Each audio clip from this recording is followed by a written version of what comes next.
सभी को सादर प्रणाम। कैसे हैं आप सब? ईश्वर से प्रार्थना है कि आप सब सकुशल रहें। कुंभ अपनी समाप्ति की ओर बढ़ चला है। 12 तारीख के बाद से सभी अखाड़ों ने अपनी व्यवस्था को समेटना भी शुरू कर दिया है। 26 तारीख को महाशिवरात्रि के दिन सामान्य रूप से अंतिम शाही स्नान माना जाता है, जिसके बाद से कुंभ की समाप्ति हो जाती है। सामान्य रूप से यदि पिछले 13 सालों से लगभग मैं मौनी अमावस्या लगातार नहा रहा हूँ 2009-10 से, तो हम लोगों ने देखा है कि 3 तारीख के बाद से, बसंत पंचमी के बाद से सामान्य रूप से भीड़ कम होनी शुरू हो जाती है और नहावन वगैरह थोड़ा सुगम हो जाता है। पर इस बार 144 साल का जो संजोग बना है और जो उत्तर प्रदेश की सरकार ने जिस तरह की व्यवस्था की थी, उससे प्रभावित होकर के अभी भी लोगों की भीड़ कम नहीं हुई है। लोगों का आना अनवरत, श्रद्धालुओं का आना अनवरत जारी है। शायद यही वजह है कि संगम आज भी उसी स्थिति में है जिस स्थिति में वो 13 तारीख को था। मुझे लगता है कि भीड़ की स्थिति लगातार, बल्कि बसंत पंचमी के बाद से भीड़ की स्थिति और बढ़ी है। 29 तारीख की यदि बात की जाए तो उस दिन लगभग 10 करोड़ लोग नहाए थे। उसके बाद से माना जाता है कि भीड़ कम होगी, लेकिन 30, 1, 2 तक भीड़ ठीक थी। 3 को फिर लगभग 3 करोड़ के आसपास लोग नहाए और 4 को और 5 को लगभग भीड़ थोड़ी सी ऐसा लगा कि अब ये अपनी समाप्ति की ओर बढ़ रही है।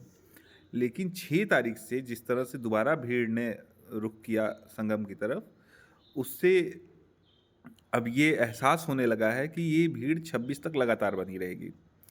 हम लोग, चूँकि मैं झूसी में ही रहता हूँ, तो कहीं न कहीं हम लोग को ये था कि 12 तारीख को जब नहावन ख़त्म हुआ था, तो 13 तारीख को सारे रास्ते प्रशासन ने खोल दिए थे।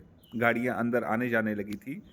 तो हमें लगता है कि इससे एक मैसेज ये गया कि अब आप गाड़ी लेकर के आना-जाना, सुगमता से नहाना कर सकते हैं। लेकिन 14 तारीख को जो भीड़ का वेग था वो इतना ज़्यादा था कि ऐसा लग रहा था कि आज ही बसंत पंचमी या जो भी शाही स्नान है वो शायद अब शुरू हो रहा है। तो 14 के बाद से स्थिति दोबारा से भयावह हो गई है।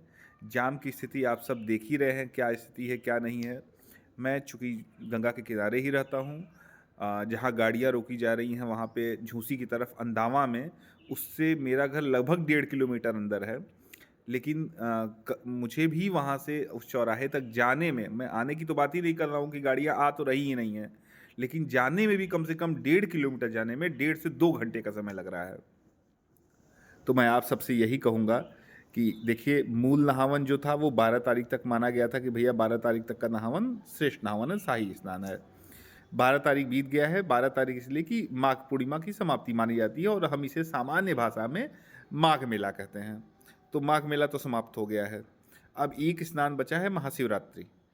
जो लोगों का लालच है कि हम महाशिवरात्रि तक नहा लें, तो महाशिवरात्रि को, मतलब मेरा ये निवेदन है आपसे कि महाशिवरात्रि को एक त्योहारिक स्नान ही मानिए। उसे ये ना मानिए कि अब अगर हम 26 तक नहीं नहा लिए तो गंगा जी का अमृत, संगम का अमृत कहीं गायब हो जाएगा। मैं आपसे यही निवेदन करूँगा, जिनको लगता है कि हाँ, इस तरफ थोड़ा-सा उनको भी ध्यान देने की ज़रूरत है कि 26 तारीख बीत जाने दीजिए, महाशिवरात्रि बीत जाने दीजिए, भीड़ को थोड़ा-सा सामान्य हो जाने दीजिए, ट्रैफ़िक को सामान्य हो जाने दीजिए, उसके बाद आप नहाने आइए। संगम वहीं है, प्रयागराज वहीं है, शासन प्रशासन वहीं है और आपको उतना ही पुण्य मिलेगा जितना पुण्य अभी 12 तारीख के पहले मिला है। कुछ लोग इस बात को समझ नहीं रहे हैं। वीकेंड के चक्कर में सैटरडे और संडे की स्थिति इतनी भयावह हो जा रही है, उसमें आदमी खुद भी परेशान हो रहा है, अपने माता-पिता को भी परेशान कर रहा है, अपने बच्चों को भी परेशान कर रहा है।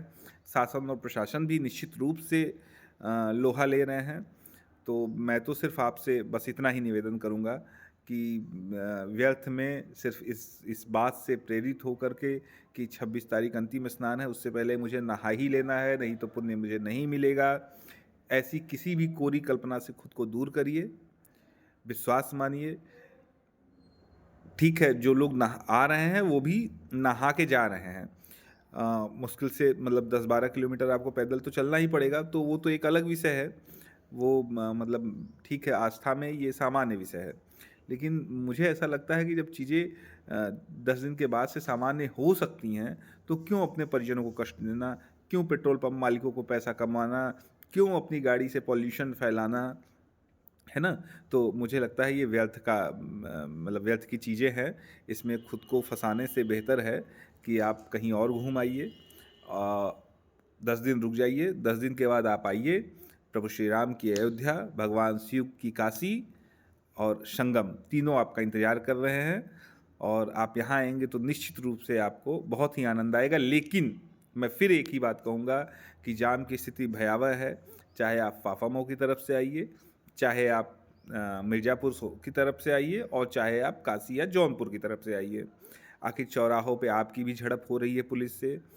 और एक बात और, हाँ, एक चीज़ और स्पष्ट कर देना बहुत ज़रूरी है कि जिन महानुभावों को लगता है कि वीवीआईपी प्रोटोकॉल उनके पास है इसलिए वो आराम से नहा लेंगे, तो आप नहा तो लेंगे, इसमें कोई दो राय नहीं।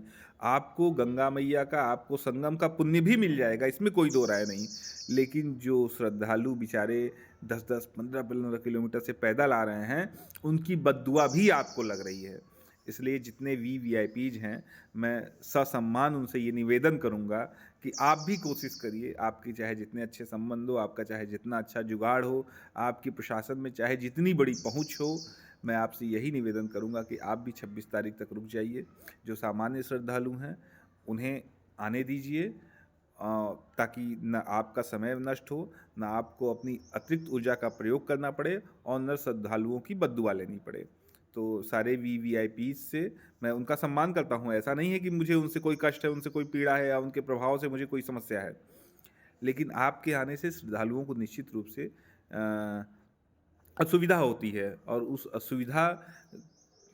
असुविधा के नाते जो उनकी पीड़ा होती है वो बद्दुआ के रूप में निकलती है।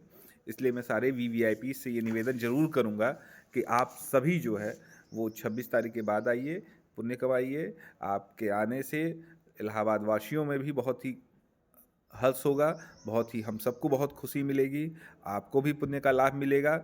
और जो गरीब बेचारे, जो बिना गाड़ी के लोग हैं, जो पैदल श्रद्धालु हैं बेचारे, जो पूरी आस्था से पूरे गांव का गांव जो लोग आ रहे हैं, उन्हें भी थोड़ी सी सुविधा मिलेगी, उन्हें भी थोड़ा आराम मिलेगा।